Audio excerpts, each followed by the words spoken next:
Hey, Steve Basic Architect. Yeah, I'm out here at Humble House. I grabbed Steve Trudeau. He's the owner of Tru DesignBuild. He's actually the general contractor on this. So you get both of us today on our basement walkthrough. You already broke the first golden rule of shooting video. Turn your phone down. But no, not at all. We're going to roll it. Everybody's going to know he never turned his phone down on his first video. So welcome, Steve. Thank you. So we're down here. We're ready for concrete. Concrete's coming tomorrow. Tomorrow morning, yep, bright and early. Tomorrow morning.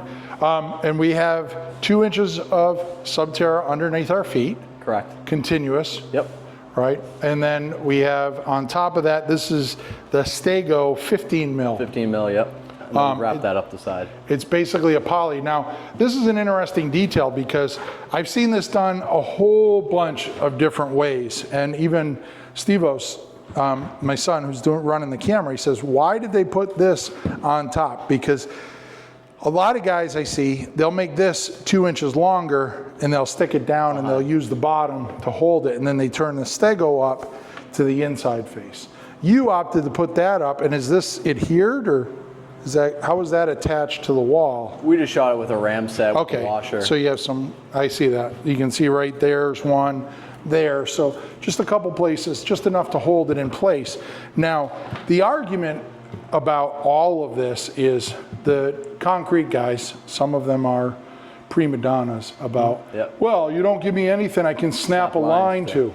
Yep. So do they just snap their line? That's why I did this, because they always hate it when they can't snap to, you know. If we run up the plastic, there's nothing to snap a line to. Yeah, and I found that the plastic can stay tighter to the wall this way, so this gives it something to push it into the corner. Gotcha. Where if I'm trying to run the plastic over there, I don't get a nice tight 90, and I'm riding it up against the wall. So I felt like this was a cleaner way to do it. Now, another viable detail that I've talked to these guys about was putting their double-sided tape at the outer edge of the rigid insulation underneath, and just running the flat and not turning it up the wall. And they're perfectly good with that too. Yeah, unfortunately I watched the install video for Stego after I'd already bought all the materials, so I didn't realize I could buy that tape. So hindsight, the two-sided tape. The two-sided tape was really cool that you could use. You know, then you just cut it down into that joint where slab meets. You don't even need to wrap it. Yeah.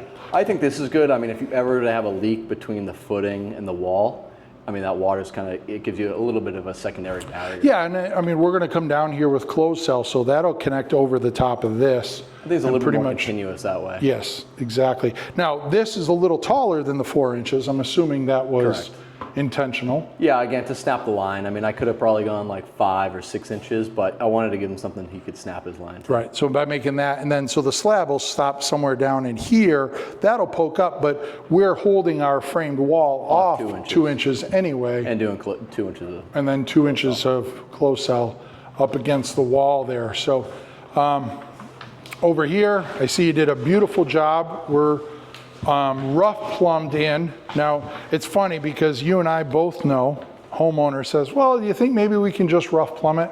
And by the time we leave, we're gonna have a full-blown bathroom down here. Yep. Right, they're gonna put it in because they're gonna see it, they're gonna want it. Well, how much does that cost? Let me think about it. And then 2 days later, you know what, just do it, you're there. And we're definitely doing that here, so. Yeah, so it migrates. And when people say, well, you know, what about the cost going up and this and that? 90% of the time, costs go up because homeowners' dreams escalate. Well, even this finished basement was only a portion, and now it's grown into that space. Yeah, we used to have a dirty basement back here in the plan where I think the wall basically stopped like here, and now we're expanding that in, so this is all one large room. Yeah, they're thinking maybe a projector movie screen against that wall. I just saw my first one. I don't know if many of you have seen it, but the fan type projection TV, it's only like a foot off the wall. It sits right below it or And above. it sits right below it, and it just projects it kind of in a fan-like fashion. And I mean, the house I was in, it had a 100-inch TV, and it was HD, crystal clear. Yeah, I mean, this wall would be a perfect candidate for it. It's kind of almost built like a movie theater. So we'll look into that option, or maybe mounting one from the ceiling or a traditional TV. Gotcha. So, Tru DesignBuild. I know you guys have an interior designer. Yep. You obviously work with architects because I had the privilege of working with you on this project. You are basically out here, at least for a small portion of almost every day. Yeah, I like being on site, especially during the framing rough stage. I mean, I think it's critical to get a lot of these things right. You know, once mechanical starts, it's a little bit easier to correct. Oh, hey, an outlet box got moved, in the wrong spot. Easy to fix. Right. Here, it's a little bit more critical. If we mess up something in the foundation, or a beam or something like that, a little bit harder to fix. Yeah, so there's always that kind of oversight that you provide, but I also think it's critical because obviously we do a lot of projects, and a lot of times we're doing projects with general contractors that, they visit the job site every day for about 15 minutes. They get out, they walk around, you guys got everything, okay. Yeah. Oh, I'll tell Tommy you need that. And then they drive away. And they really don't have the best handle of what's going on the job. You definitely miss those little details. When I'm here every day, whether it's cleaning up, you see something, all right, we got to fix that. Where if you're just stopping in, you miss the smaller details.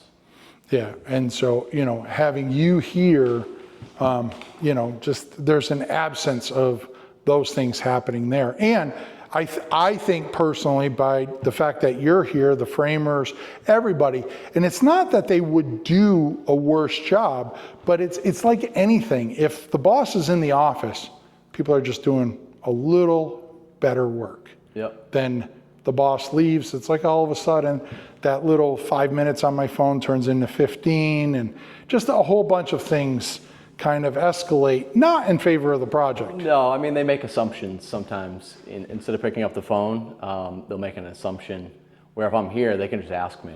Right. Or if I see them starting to do something, that's wrong, I can correct them pretty quickly, not having to have them. Yeah, and by no means, no project is without something. No. Right? I mean, we're in the business of not only doing things, but sometimes we do things twice. And we have to because a piece of information failed to get in the right hands at the right time, or assumptions were made, or just an understanding wasn't clearly understood. Yeah, we try to be as proactive as we can, but sometimes there's days where you're a little bit more reactive, for sure.